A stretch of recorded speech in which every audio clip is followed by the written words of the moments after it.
Hi hello welcome to my YouTube channel. ನಾನು ನಿಮ್ಮ ಮೈಸೂರು ಹುಡುಗಿ ಮಂಡ್ಯ ಸೊಸೆ. ಸೊ ನಾವಿವತ್ತು ಹೊಳೆ ನರಸೀಪುರಕ್ಕೆ ಬಂದಿದ್ವಿ. ಆಕ್ಚುಲಿ ಇದು ಗುರುವಾರದ ಬ್ಲಾಗ್ ಆಗಿರುತ್ತೆ.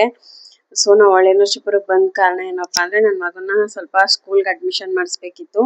ಸೊ ಹಾಗಾಗಿ ಬಂದ್ವಿ. ಸೊ ರಾಘವೇಂದ್ರ ಸ್ವಾಮಿಗಳ ಮಠ ಕೂಡ ಇದ್ದಿದ್ರಿಂದ ಅಲ್ಲಿಗೆ ಹೋಗಿ ನಮಸ್ಕಾರ ಹಾಕೊಂಡ್ ಬರೋಣ ಅಂತ ಹೋದೋ.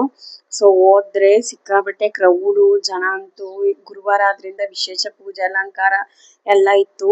ಸೊ ಅಲ್ಲೇ ಪಕ್ಕದಲ್ಲಿ ಕೂಡ ಜನರಿಗೆ ಒಂದು ಚಿಕ್ಕದಾದ ರಾಯರ ಬೃಂದಾವನವನ್ನು ಇಟ್ಟು ಹೊರ ತೆಗೆಯೋ ಅವಕಾಶ ಕೂಡ ಮಾಡ್ಕೊಟ್ಟಿದ್ದಾರೆ. ಅದಾದ್ಮೇಲೆ ಮಿಥುನ್ನ ಕರ್ಕೊಂಡು ಸ್ಕೂಲ್ಗೆ ಬಂದು ಸೊ ಅಡ್ಮಿಷನ್ ಮಾಡಿಸ್ಲಿಕ್ಕೆ ಅಂತ ಹೇಳಿ ನಾವು ಹೊಳೆ ನರಸೀಪುರದಲ್ಲಿರುವಂತ ರಿಷಿಶ್ರೀ ವಿದ್ಯಾನಿಕೇತನ ಅನ್ನೋ ಒಂದು ಸ್ಕೂಲ್ಗೆ ಸೇರಿಸ್ಬೇಕು ಅಂತ ಅನ್ಕೊಂಡೆ.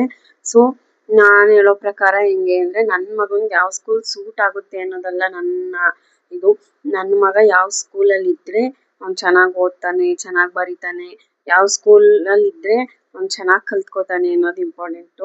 ಸೊ ಅದಕ್ಕೆ ನನ್ಗೆ ಈ ಸ್ಕೂಲ್ ಬೆಟರ್ ಅನ್ನಿಸ್ತು. ಸೊ ಅದಕ್ಕೆ ನಾನು ಇಲ್ಲಿ ಕರ್ಕೊಂಡ್ಬಂದು ಸೇರ್ಸೋಣ ಅಂತ ಹೇಳ್ಬಿಟ್ಟು ಡಿಸೈಡ್ ಮಾಡಿದೆ. ನನಗೆ ಇಷ್ಟ ಆಯ್ತು. ಸೊ ನಾನು ಇದ್ದಿದ್ ಕಡೆನೆ ಸೇರ್ಸೋಣ ಅಂತ ಅಂದ್ರೆ ಯಾಕೋ ನನಗಲ್ಲಿ ಸೆಟ್ ಆಗ್ಲಿಲ್ಲ. ಅಂದ್ರೆ ಇದಾದ್ರೆ ಹೊರಗಡೆ ಇದೆ, ಮಕ್ಳಿಗೆ ಪೀಸ್ಫುಲ್ ಮೈಂಡ್ ಬರುತ್ತೆ.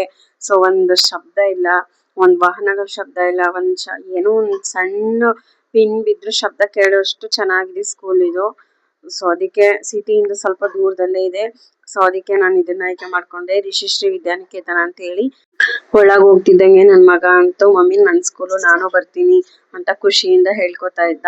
ಸೊ ಮಗ್ನೆ ಬರ್ಬೇಕು ಅಂತ ಹೇಳ್ತಾ ಇದ್ದೆ. ಸೊ ಮುಂಚೆ ಒಂದ್ಸಲ ಬಂದಿದ್ವಿ ನಾವು, ಅದ್ ಹೆಂಗೈತೆ ಸ್ಕೂಲ್ ಅಂತ ನೋಡ್ಕೊಂಡ್ ಹೋಗ್ಲಿಕ್ಕೆ. ಸೊ ಹಾಗಾಗಿ ಅವ್ನ್ ಫಸ್ಟೇ ಬಂದಿದ್ದ, ನೋಡಿದ್ದ ಸ್ಕೂಲ್ನೆಲ್ಲ. ಸೊ ಹಂಗೆ ಹೇಳ್ತಿದ್ದಾನೆ. ಸೊ ಈ ಸ್ಕೂಲಲ್ಲಿ ಏನಪ್ಪಾ ವಿಶೇಷತೆ ಅಂದ್ರೆ ಮುಂಚೆ ಏನಾದ್ರು ಮಕ್ಳುಗಳು ಸೇರ್ಕೋಬೇಕು ಅಂದ್ರೆ ಮಕ್ಳುಗಳಿಗೆ ಎಕ್ಸಾಮ್ ಅಂತ ಕೊಡ್ತಾರೆ. ಸ್ಟಾರ್ಟಿಂಗ್ ಸೇರ್ಸೋ ಚಿಕ್ಕ ಮಕ್ಳಿಗೆ ಏನ್ ಇರಲ್ಲ ಎಕ್ಸಾಮು. ಸೊ ಆಮೇಲೆ ಒಂದ್ 2 ವರ್ಷ ಓದಿ ಆಮೇಲೆ ಸೇರ್ಕೊಳ್ಳೋ ಮಕ್ಳಿಗಿರುತ್ತೆ. ಇದಾಗಿತ್ತು ಇವತ್ತಿನ ಬ್ಲಾಗ್. ಇಲ್ಲಿಗೆ ಎಂಡ್ ಮಾಡ್ತಾ ಇದ್ದೀನಿ. ಈ ವಿಡಿಯೋ ಇಷ್ಟ ಆದ್ರೆ ಲೈಕ್ ಮಾಡಿ, ನಮ್ಮ ಚಾನಲ್ಗೆ ಸಬ್ಸ್ಕ್ರೈಬ್ ಮಾಡಿ. ಮತ್ತಷ್ಟು ಇಂತಹ ವಿಡಿಯೋಗಳಿಗೆ ನಮ್ಮ ಜೊತೆ ಇರಿ ಅಂತ ಹೇಳ್ತಾ ಧನ್ಯವಾದಗಳು.